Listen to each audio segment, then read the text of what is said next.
La creatividad de un texto quizás sea uno de los puntos más complejos después de la comprensión de un texto en cuanto a metodología. Y creo que esa es una de las grandes falencias en el sistema escolar peruano, porque si los chicos no llegan a comprender un texto, mucho menos van a llegar a producir un texto literariamente de calidad. Y es que en el sistema escolar, desde los niveles básicos de inicial y primaria, se nos ha quedado dos palabritas cliché que se repiten como una monserga permanente. El inicio y el final, ¿no? El había una vez, obviamente tomado de los cuentos clásicos, y el final, colorín colorado, el cuento ha terminado. Eso indudablemente que es algo inofensivo, inocuo, que no tiene mucho valor ni sentido, termina siendo casi una figura que va a acompañar al estudiante durante toda su vida, toda su etapa, primaria, secundaria, superior, ¿no es cierto? Y obviamente algunos se van a quedar con eso para siempre, ¿no? Hasta que lo lleven a la tumba. Ahora, eso no tendría nada de malo si eso se quedara solamente en la etapa primitiva, donde uno está en el mundo de la fantasía y la imaginación, como es el nivel inicial, los primeros ciclos o grados de primaria, primero y segundo. Pero cuando uno ya va avanzando progresivamente, obviamente esos clichés tienen que ir desapareciendo de manera progresiva, ¿no? Y creo que aquí mucho daño hace a veces este concepto erróneo, viejo de la literatura infantil, que al niño hay que escribirle sencillito para que pueda entenderlo. Bajo ese concepto y ese criterio el niño se ha quedado casi en la simpleza, ¿no es cierto?, de crear, de leer y crear cuentos, ¿no? Yo creo que un punto de partida de esto es entender de que los docentes no están lamentablemente ni implementados, ni capacitados, ni ejercitados en lo que es la producción de un texto ellos mismos. Entonces alguien que no produce un texto, que nunca sabe cuáles son las palancas secretas que domina la producción de un texto, obviamente jamás va a poder enseñar lo que él no tiene como experiencia. Entonces lo único que se pide es que el estudiante narre, relate, describa, caracterice un momento de su vida especial, un paseo, una charada, algo anecdótico, y el estudiante, el docente se contenta con que lo haga y se acabó, ¿no? Y a veces le da un peso tan predominante a la parte gramatical y que termina finalmente haciendo un texto, un relato correctamente, gramaticalmente escrito, pero literalmente deficiente. No es lo mismo, no necesariamente una oración correctamente escrita es un buen texto literario, es un buen discurso literario, es una buena expresión literaria, no necesariamente. Hay expresiones muy correctas, ¿no?, ligadas al rigor gramatical, al rigor sintáctico y semántico, pero son incorrectamente inválidos desde el punto de vista literario. Son palabras, estructuras simples, llanas, que no cumplen el rigor estético.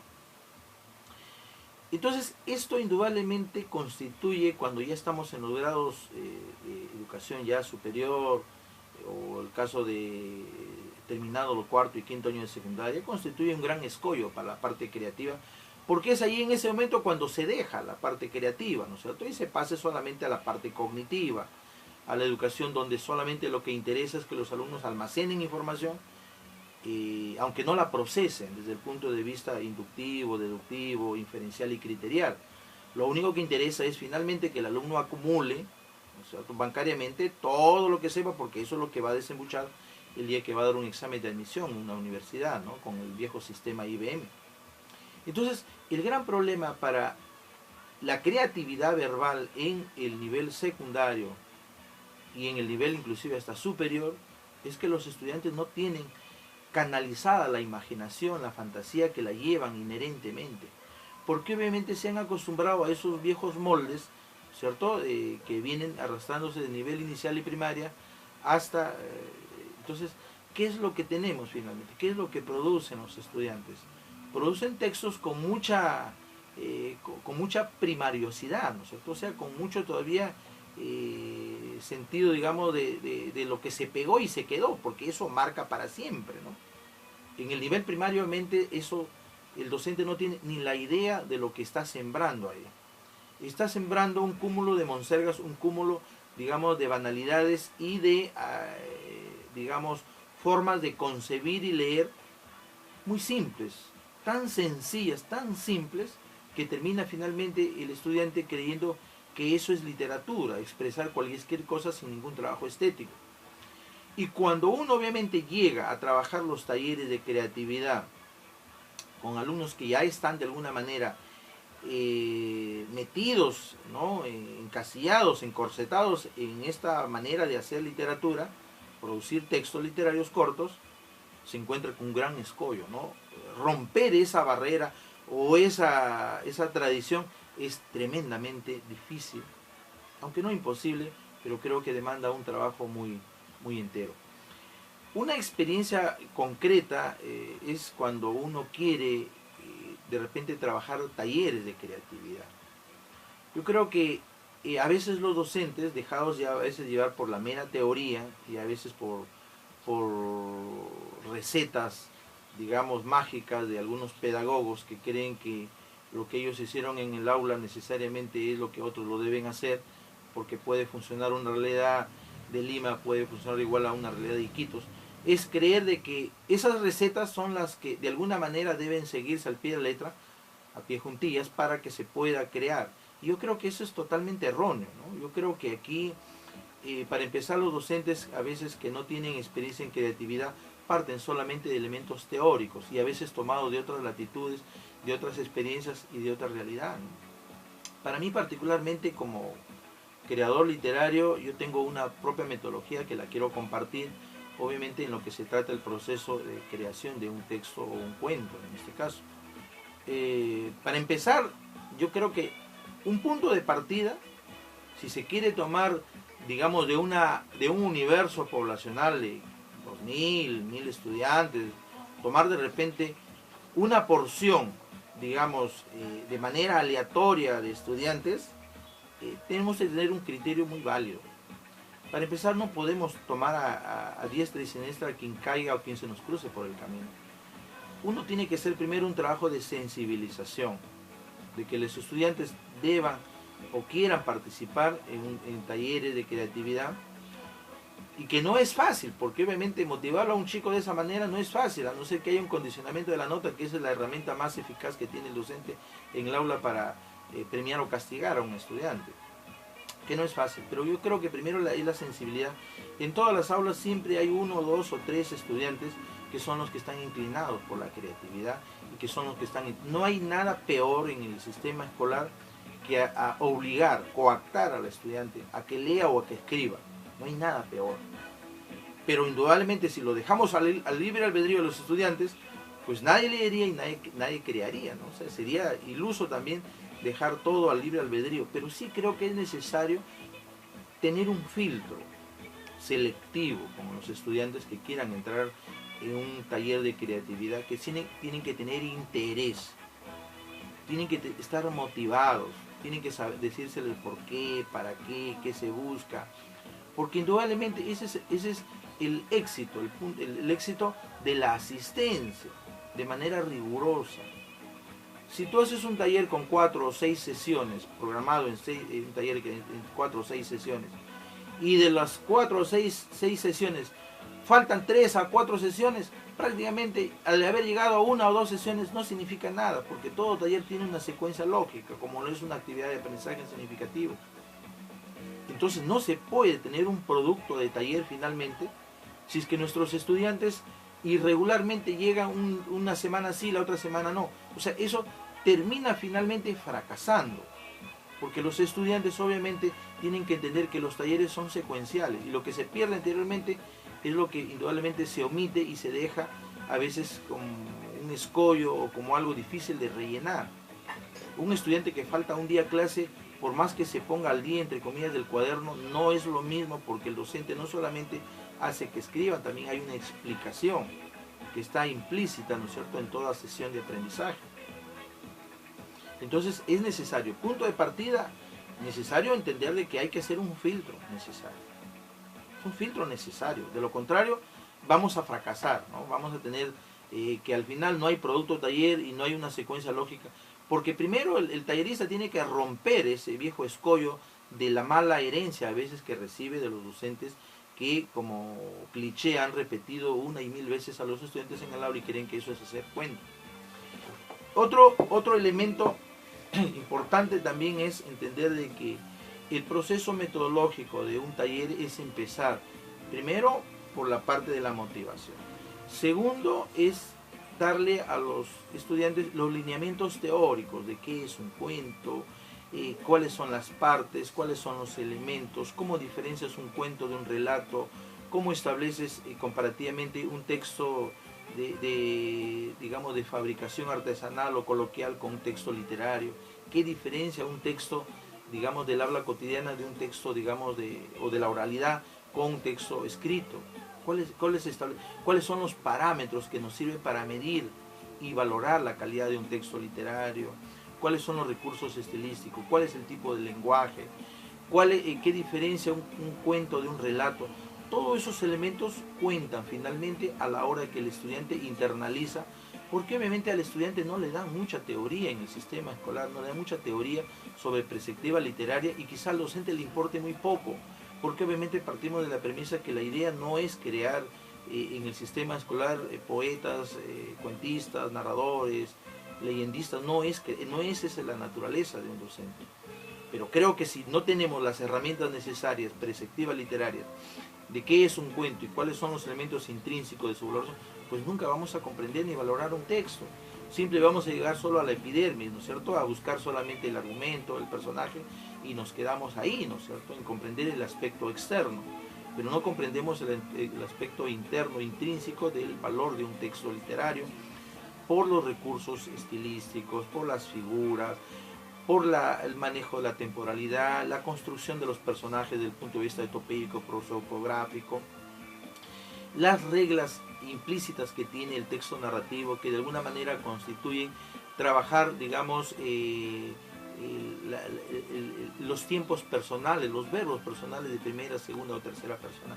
O sea, todos esos elementos cuentan a la hora, digamos, de empezar a entender cómo crear un cuento. Porque yo creo que para poder crear un cuento de calidad, primero debo de saber qué elementos internos tiene el cuento.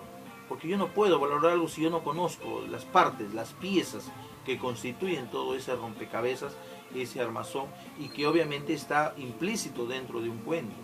A veces, si yo no tengo las herramientas para explicar la calidad de un cuento, sencillamente me quedo digamos, en el entre comillas, comentario o la opinión personal, ¿no? Emotiva, emocional, ¿no? De está bonito o está feo, nada más, no hay un sustento. Yo creo que uno que crea un cuento tiene que tener la capacidad, de alguna manera, de saber qué es lo que gobierna internamente un cuento, cuál es el plano radiográfico o cartográfico que tiene un cuento. De lo contrario, estamos haciendo sencillamente un cúmulo de relatos, ¿no es cierto?, sin sentido, sin el conocimiento exacto de los elementos que gobiernan el cuento. Y creo que ese es punto de partida. Tenemos que de alguna manera dotar a nuestros estudiantes de algunos instrumentos teóricos y algunos manejos categoriales y conceptuales que permitan establecer qué es un cuento y por qué lo diferencia un cuento de otro, por qué un cuento tiene más calidad que otro. Si yo no tengo criterio para eso, ¿cómo mido? ¿Cómo explico? ¿Cómo le pido a él que me haga un cuento de calidad si no le doy los lineamientos y los criterios? O sea, de alguna manera el arte poética tiene que buscar que el estudiante entienda e internalice, ¿no es cierto?, la función de la labor de un cuento. Otro tercer elemento, que es ya el plano mismo del proceso creador, explicar cómo a través del tiempo la estructura narrativa ha ido evolucionando, ¿no? La labor aristotélica de exposición no desenlace, que ha tenido más de 2000 años de antigüedad, siempre sigue siendo, ¿no es cierto?, un cliché y casi una camisa de fuerza que hace que los pequeños narradores se encasillen en eso y que crean que es la única manera de la disposición lógica en que se puede hacer, cuando obviamente hoy se puede entender que eso se puede alterar, se puede cambiar. Podemos empezar por el desenlace, podemos seguir con el nudo y terminar por el inicio, ¿no? O sea, una cosa, un juego lúdico que obviamente el narrador contemporáneo lo ha hecho, no solamente en novelas, sino también en cuentos. Y entender que eso también cuenta a la hora de hacer un cuento, ¿no? por lo menos ahora. Ahora, cuando ya se produce el acto creador, el estudiante debe determinar exactamente su tópico temático. O sea, no hay nada mejor en un creador que elija el tema que le guste, que le obsesiona, que se apasiona. No hay nada mejor. Cuando la cosa es impositiva, que hazme un cuento del Día del Padre, un poema del Día, un poema Vallejo, un poema Neruda, cuando hacemos eso, ya terminamos, digamos, casi haciendo una labor de encargo, ¿no? Y esas cosas terminan siempre siendo postizas, fofas, ¿no? Le hago cuento a Vallejo sin haber leído a Vallejo, le hago cuento sin haber conocido la vida de Vallejo, le hago un poema a Vallejo sin haberlo nunca leído, nunca comprendido ni valorado. Entonces eso me parece totalmente absurdo, ¿no? De puro afán figuretismo, nada más. O sea, hacerle un poema a alguien que nunca has visto, que nunca lo has leído, que nunca lo has sentido, que nunca te ha emocionado, me parece de lo más vil, me parece de lo más postizo, ¿no? O sea, hacer un poema de alguien que nunca se me cruzó Trilce ni los Heraldos Negros por mis manos. O sea, eso me parece lo más descabellado que puede ser, que existe obviamente en el sistema un poco a veces editor o de repente de figuritismo, ¿no? Ahora, yo creo que hay tres momentos exactos en el momento de empezar que nuestros estudiantes empiecen a redactar y construyan, digamos. El primer momento obviamente constituye el punto de la aparición literaria, que es una aparición caótica, plasmática, es un protoplasma lleno de caos, lleno de incoherencias, incorrecciones sintácticas, semánticas, ortográficas, incoherencias entre segmentos y segmentos. O sea, el punto de partida de cualquier texto, ya sea en la mente, oral, o ya sea escrito, siempre va a ser caótico. Lo que uno lee finalmente en un texto ya debidamente hecho en un libro, jamás se puede entender o creer, y eso a veces ilusamente hay gente que cree que los libros salen directamente del cerebro al libro directamente. No, hay todo un proceso. Y creo que ese proceso inicial siempre es caótico. Lo que uno logra tener el punto de partida protoplasmáticamente siempre es caótico, siempre es incoherente, siempre es descabellado, no tiene ni pies ni cabeza al inicio. Entonces tenemos que entender que cuando uno quiere hacer el acto creador con un estudiante, no lo puede a buenas a primeras empezar dándole el martillazo o el machetazo, ¿no es cierto?, de la parte ortográfica, que es una cosa necesaria, importante, sí, pero en su momento debido. En el momento en que se va a producir el vómito literario, que se va a producir la aparición literaria, que se va a producir el desembuche literario, en ese momento no interesan esas cosas todavía, porque eso tiene una etapa, tiene un momento, que son los momentos finales, pero no los momentos iniciales. El momento de la aparición literaria es un momento que debe dejarse que el estudiante arroje todo lo que tiene, que arroje una página, 2 páginas, 3, 4, 5, 6, 7 páginas, que arroje todo, porque no todo finalmente lo que se arroje o salga del manuscrito directamente necesariamente es literario, no todo. Se tiene que luego empezar con otra tarea. O sea, lo primero que tenemos que dejar es que el estudiante suelte todo, desembuche todo, tal como él está, o de repente tal como está en su cerebro, ¿no? Porque esa es más o menos la forma amorfa en la que está, digamos, un texto inicialmente para luego convertirse en literario. Ese punto de partida es un texto totalmente caótico. Todavía eso no es ni siquiera un texto literario, menos un texto correctamente gramaticalmente escrito. Entonces, eso tenemos que dejarlo al estudiante. No podemos pedirle perfección al inicio, ni los escritores profesionales logran hacer eso, ¿no? O sea, es muy difícil que un escritor tenga tanta coherencia lógica que empezando a redactar el primer texto ya lo que salga sin necesidad de corregir nada, salga finalmente. Eso es una utopía, quizá no. Quizá de repente eso sea un deseo y a veces de repente una cosa mal tomada o mal imaginada de los lectores o de los que de repente no tienen el ejercicio de la experiencia creadora. Después de haber desembuchado todo de manera caótica, ¿no es cierto?, viene una segunda redacción. Y en esa redacción ya viene de alguna manera el criterio de ir ordenando las ideas, de ir evitando las redundancias, emplear la sinonimia, emplear la corrección ortográfica, el tildar, poner puntos, poner comas. Todo eso obviamente, eso es una segunda fase para darle mayor forma, para darle mayor entendimiento y comprensión al texto.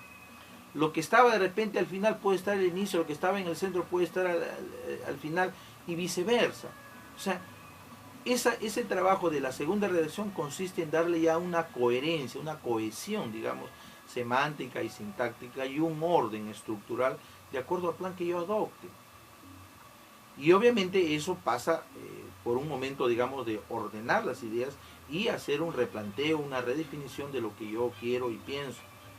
Eso obviamente es perfectamente válido y creo que eso quizás sea, por lo menos a mi propuesta, en el segundo momento sea una manera de darle más sentido, más lógica al texto. Y podría decirse que todavía hasta ahí el texto no sigue siendo literario.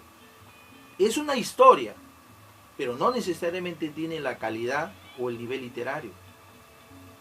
Una vez que hemos logrado hacer que la historia se visualice, aunque sea con la simpleza, pero que ya hayamos ordenado nuestras ideas y que hayamos cumplido ya el proceso de una corrección ortográfica, semántica, sintáctica, que se entienda la historia, pasamos a la tercera fase, que es la corrección de estilo. En esa fase obviamente ya se aplican y ya se exigen, ya se piden, lo que teóricamente yo di al inicio, ¿no es cierto?, lo que significa darle el valor agregado literario. No es lo mismo decir Juan que construir un Juan desde el punto de vista etopeico y prosopográfico. Juan es un nombre, él es un pronombre. Decir Juan, Pedro, María, Diana, Soledad, no es exactamente un personaje desde el punto de vista literario, son nombres. ¿Cuándo es un personaje? Cuando está construido como retrato literario desde el punto de vista etopeico y prosopográfico. Decir Lambayeque, Lima, Nueva York, Los Ángeles, no es un escenario geográfico, es un nombre, una ciudad, es un sustantivo propio. Pero si yo empiezo a caracterizar, a describir cómo es, qué elementos tiene, qué hay en el entorno, eso ya es un escenario literario. O sea, decir Buenos Aires, Córdoba, Arroyito, Argentina, Uruguay, no es un escenario geográfico, es un país, el nombre de un país. El escenario geográfico es cuando yo construyo los detalles, desde el punto de vista, digamos, de la parte que tiene que ver con digamos, el entorno, digamos, natural, la caracterización topográfica, ¿no?, el topo, y la parte crinográfica, la descripción de los objetos detallados, ¿no es cierto?, y también el crono, el tiempo, ¿no es cierto?, qué es lo que está sucediendo, qué es lo que está pasando. Cuando yo hago toda esa amalgama, esa descripción, recién estoy construyendo el escenario. Cuando yo construyo desde el punto etopeico, la parte interna y prosopográfica, la parte externa de la persona, del nombre Juan, ahí lo estoy convirtiendo en personaje. Mientras tanto, no.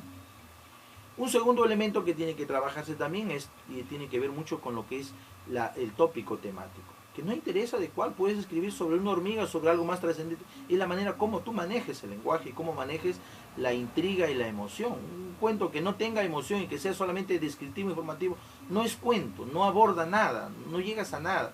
Tiene que haber una conflictuación, la trama tiene que tener un conflicto, tiene que de alguna manera ser algo interesante, generar intriga, generar, digamos, desesperación, necesidad de seguir y conocer la historia.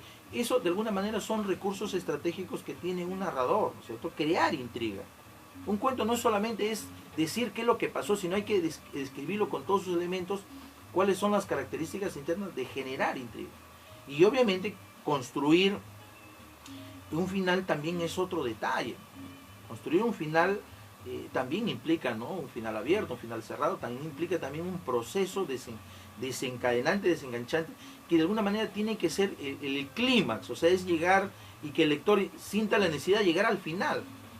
¿Qué pasa cuando el lector ni siquiera en la trama o ni siquiera en la parte descriptiva inicial no genera todo eso? Sencillamente el lector no llega al final, o si llega al final llega desganado y esperando que haya un final emotivo, un final de repente intrigante, un final desencadenante, finalmente no pasa nada. Entonces, yo creo que ahí también hay una especie del estilo y los fracasos que tiene el narrador cuando construye un final sin sentido, construye un final sin, digamos, emoción. Y obviamente esa emoción puede tener dos niveles, ¿no? Un final cerrado, indudablemente se cierra el ciclo de la intriga que ocurrió en la trama. Se dice si murió, no murió, cómo murió, quiénes murieron, fueron castigados, no fueron castigados, qué es lo que quedó finalmente cerrado, se concluye. Y un final abierto que es mucho más intrigante, que uno deja todo al vuelo de la imaginación y al completamiento del lector y termina finalmente creando pues un cuento. Yo creo que esos tres pasos, desde el punto de vista de mi experiencia de escribidor y docente, constituyen quizá un elemento importante a la hora de trabajar un taller, ¿no? Dejar que el estudiante elija sus temas, dejar que el estudiante diga todo lo que quiera y no corregir desde saque. Digamos, cometemos un error en el primer punto de inspiración, en el primer vómito literario cometemos un error. Desde ahí empezar, digamos, a machacarlo con la ortografía. Cometemos un error, ¿por qué? Porque le castramos, le limitamos. Dejemos que se desarrolle, que complete, que expulse todo, ¿no? Incoherente, con errores ortográficos. Dejémoslo todo, por lo menos en esa etapa inicial. No significa que le vamos a permitir, porque todo texto literario tiene que tener al final un filtro, un control de calidad que está en la tercera etapa. O sea, tampoco podemos avalar o a decir, bueno, no interesa que sea creativo y que tenga errores ortográficos. No, porque también es parte, digamos, el componente esencial, porque los errores ortográficos son los errores de la historia, porque uno no vas a comprender la historia si está mal ubicado una coma, un punto seguido, un punto aparte, si no ubicas bien un párrafo, vas a construir mal la historia. La puntuación tiene mucho que ver también en la construcción y en la calidad de la historia. No puede ser que un texto literario pues esté plagado de errores, porque desde ahí estamos viendo que ese es un ignorantón y que sencillamente no sabe contar ni ordenar las cosas. Entonces tenemos que de alguna manera llevar por eso. Y en general creo que es necesario motivar a los estudiantes a la creatividad verbal, porque creo que es la mejor manera de que ellos pongan en práctica toda la teoría, a veces gramaticalista, que el docente se pasa horas y horas y gasta prácticamente el 70-80% de la programación, o hasta 90%, o hasta 100% en algunos casos, haciendo solo teoría literaria, historia literaria, o haciendo solo gramática, pero nunca llevándolo al plano, digamos, de la creación, porque la creación finalmente es el producto de todo, la aplicación de todo lo que aprendiste teóricamente es la aplicación, es lo que finalmente lo pones en práctica a la hora de redactar. Y si yo me quedo en la mera descripción gramatical, de las correcciones sintácticas, ortográficas, la tildación, la puntuación, me quedo solamente eso en la teoría y no en la práctica, eso se olvida. Es como un matemático que aprende una fórmula y un ejercicio modelo de ejemplo para que le sirva. Si esa persona lo hace 2-3 veces, lo va a aprender mejor. Pero si esa persona no lo practica nunca, se va a olvidar. Y toda esa teoría se va a ir al tacho. Entonces yo creo que también los docentes tenemos que de alguna manera saber conjugar, ¿no es cierto?, la teoría con la aplicación práctica.